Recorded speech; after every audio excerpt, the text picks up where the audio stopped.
Salut les copains. Alors, dans notre rubrique des articles décortiqués, cette semaine, je me suis penché sur l'alimentation et j'ai comme ça récolté 2-3 articles concernant ce sujet. Alors, vous pourrez voir l'entièreté de ces articles dans Patreon. Je vous ai fait un petit condensé de ces 3 articles qui concernent l'alimentation anti-gaspillage, pratique simple pour réduire les déchets et maximiser tes ressources. Je vous ai fait des résumés des points essentiels, les avantages, les inconvénients, et pourquoi c'est intéressant pour nous, parce que c'est quand même ça qui nous intéresse le plus, et aussi quelques astuces qui pourraient nous être utiles. Bon, revenons à l'article en question. Les aliments surgelés sont-ils mauvais pour l'environnement? On va voir ça. Alors, ne vous étonnez pas si ça a l'air très grand, le lettrage, c'est parce que je vois de moins en moins. Donc, les aliments surgelés, pratiques et disponibles toute l'année, ont conquis nos cuisines. Mais entre consommation énergétique, emballage plastique et recours à des produits hors saison, leur impact écologique est loin d'être neutre. Idée fait le point. Alors, les aliments surgelés font partie intégrante de notre quotidien. Leur praticité, leur coût souvent abordable et leur longue conservation en font des alliés précieux dans nos cuisines. Pourtant, ces produits, synonymes de confort, posent une question cruciale. Leur commodité vaut-elle leur impact sur l'environnement? Surgélation, énergivore, emballage plastique et consommation hors saison, les enjeux écologiques sont multiples et méritent d'être examinés de près. Donc c'est vrai que la plupart de ces produits sont quand même emballés dans des sachets plastiques, qui certainement a une raison probable, peut-être de sa conservation, que sais-je, peut-être que ce sera expliqué dans l'article, ça on va voir. Moi, c'est vrai, enfin, je vous donne mon avis en tant qu'explorateur de ces univers, de ce que j'en tire, de ce que je vous fais partager, c'est que je pense que la consommation de produits surgelés, d'après ce que j'en sais, c'est plutôt sympa quand on ne sait pas manger les produits de saison. Ça nous permet d'avoir des produits, par exemple, en hiver, des produits d'été, comme les tomates, normalement ça ne se cultive pas en hiver. Maintenant, il faut voir aussi si effectivement ces produits qui ont été récoltés en été peuvent être conservés jusqu'en hiver. Ça fait quand même fin de l'été, ça nous fait septembre, début octobre. Après on a l'automne, puis on a l'hiver. Ça fait quand même 4 mois. Est-ce que c'est bon de conserver un fruit ou un légume pendant 4 mois? Peut-être que l'article va nous en parler, on va voir ça. Et puis apparemment ici quand même l'empreinte carbone a l'air assez conséquent. Bon, une empreinte carbone conséquente. On le disait, voilà, on nous l'explique. Alors, produire et conserver des aliments surgelés nécessite des ressources considérables. Leur surgélation, combinée au stockage prolongé dans des congélateurs industriels, demande une énergie importante.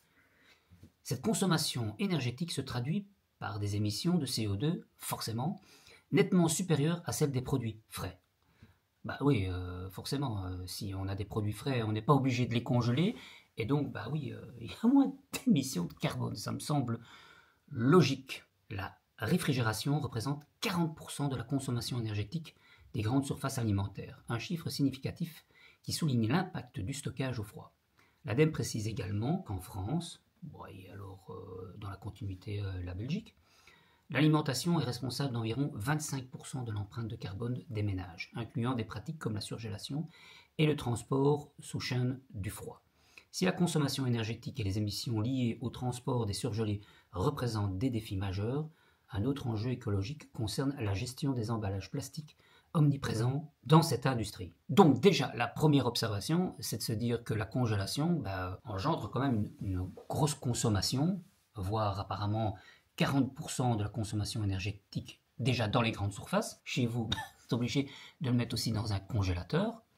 Donc il faut acheter un congélateur si on veut stocker assez bien, parce que le congélateur du frigo, celui-là ne suffira pas pour un stockage plus important. C'est vrai que quelque part, est-ce que c'est pas mieux de consommer de saison? Maintenant, je dois vous avouer moi-même En hiver, les légumes, c'est quand même pas mal de choux, ça ne laisse pas énormément de diversité, et c'est vrai que entre nous, je préfère les légumes d'été que les légumes d'hiver. Il y a peut-être une raison à ça aussi, hein. Peut-être que en fait, la nature, elle est bien faite de ce côté-là.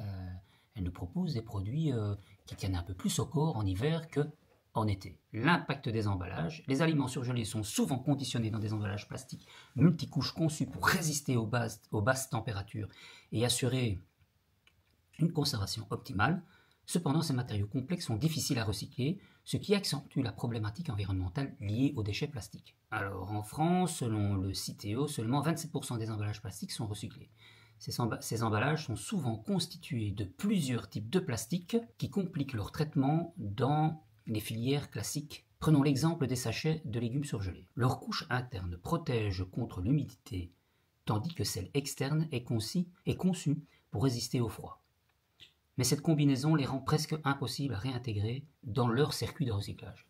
Donc en fait, comme ces emballages sont constitués de produits pour avoir une couche à l'intérieur qui protège l'humidité, et c'est vrai que maintenant que je réfléchis, quand moi je congèle certains produits, il y a une espèce de condensation qui se forme, et dans le surgélateur, il y a une fine couche, des fois un peu plus grosse, d'eau dégagée qui se transforme en glace et donc qui se met autour des produits. Et c'est vrai que dans les sacs de congélation, c'est pas présent. Donc ils doivent mettre un système en place. Et ce système en place, je me pose la question de savoir, avec ces produits qu'ils mettent pour que cette condensation ou ce début de congélation d'eau à l'intérieur ne se fonde pas, n'est-il pas mauvais pour notre santé? Face à ce constat, des initiatives émergent pour améliorer le recyclage des emballages. Par exemple, 98% des habitants ont désormais accès à un système simplifié de tri, ce qui a permis une augmentation de 15% des plastiques recyclés en 2023. Par ailleurs, des entreprises explorent des alternatives biodégradables ou compostables, bien qu'elles restent encore peu répandues. Ça, c'est pas mal, ça. Ce serait bien s'ils arrivent à trouver une alternative. Alors, biodégradable, encore une fois, il faut voir si en Osmose c'est biodégradable, on peut les mettre dans notre compost, ou alors il faut les mettre dans les sacs de recyclage pour alors être récupérés dans les entreprises de ramassage de déchets. Alors, la consommation hors saison. Au-delà des questions énergétiques et des déchets plastiques, les aliments surgelés posent également problème en raison de leur consommation hors saison. Les aliments surgelés permettent de consommer des fruits et des légumes tout au long de l'année, indépendamment des cycles naturels de production. Si cette disponibilité permanente séduit les consommateurs, elle s'accompagne d'un impact environnemental notable. Par exemple, les tomates, produites sous serre, chauffées en France, émettent jusqu'à 2,2 kg de CO2 par kilo, soit environ 7 fois plus qu'une tomate cultivée en pleine saison.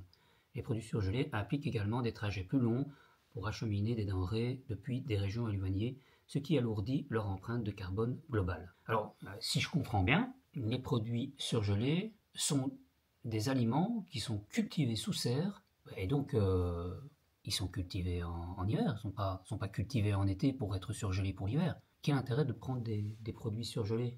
Si c'est quand même pour avoir une empreinte de carbone, autant prendre des tomates fraîches et non surgelées que tu trouves dans ton supermarché, puisque apparemment ils sont produits tous les deux sous serre.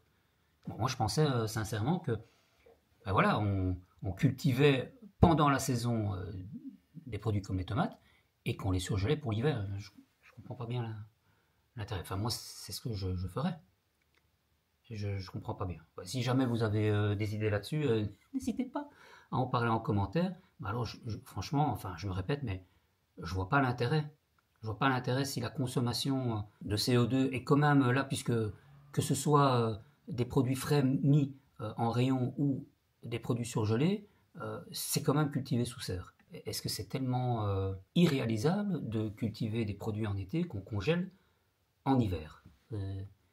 Et on pourrait aller interroger ChatGPT. Peut-on conserver une tomate cultivée en été dans un congélateur pour la consommer en hiver? Qu'est-ce qu'il nous dit? Durée de conservation, parce que ça c'est intéressant. Les tomates congelées se conservent généralement 8 à 12 mois. Pratiquement une année, quoi.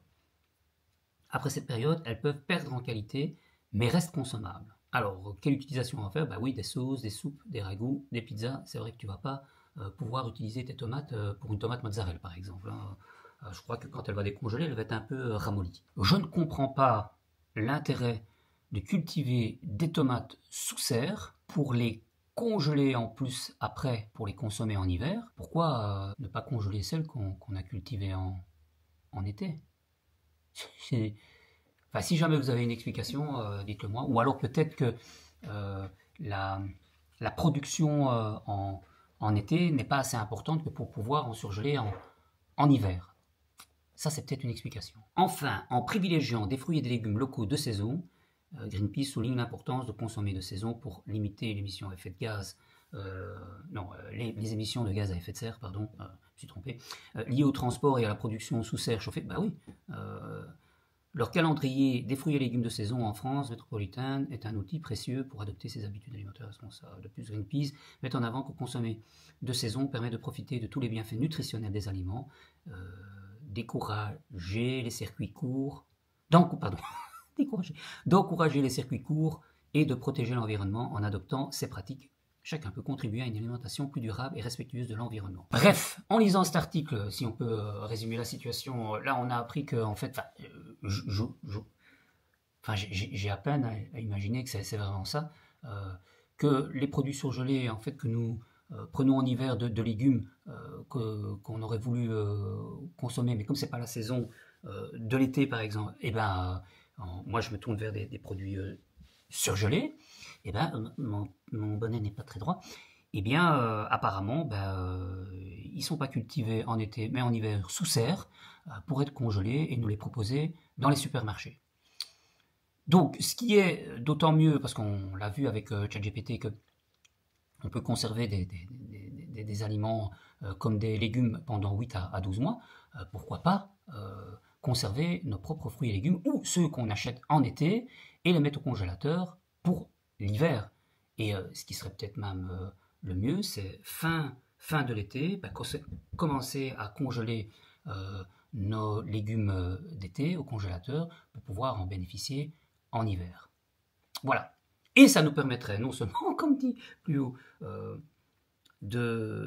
d'avoir les légumes d'été, donc les payer au prix de l'été, ce qui est quand même pas négligeable, de réduire notre consommation énergétique, puisqu'il n'y aura pas des transports ni quoi que ce soit qui sont faits pour nous les amener à ce moment-là, puisqu'on en aura dans nos régions, et de diminuer notre empreinte CO2, puisque les effets, les gaz à effet de serre seront moindres à ce moment-là. Bon, reste notre congélateur, essayer de voir si dans notre congélateur, on ne pourrait pas mettre une étagère que de légumes de saison de l'été pour l'hiver, vice-versa, et avoir un autre pour ceux qu'on achète sur le moment même. Et donc il ne faut pas forcément un grand congélateur. D'ailleurs, ce que j'ai fait moi-même, je viens de vendre mon congélateur vertical avec, je crois qu'il y avait 7 ou 8 compartiments de rangement, pour déjà consommer moins et ne profiter que du congélateur de mon frigo. Voilà, toujours le même principe, hein. Moins de gâchis, plus de money, hein, faut pas oublier. Allez, j'espère que ce petit article t'aura permis de faire le point sur la congélation. Tu pourras retrouver cet article sur mon Patreon avec 2 autres articles supplémentaires. N'hésite pas à y jeter un œil. Je te mettrai le lien en description. Je te dis à très bientôt pour de nouvelles aventures. D'ici là, porte-toi bien. Je t'attends sur Patreon. Allez, je te fais un gros poutou de bisous qui volent et je te dis à très bientôt. Salut les copains!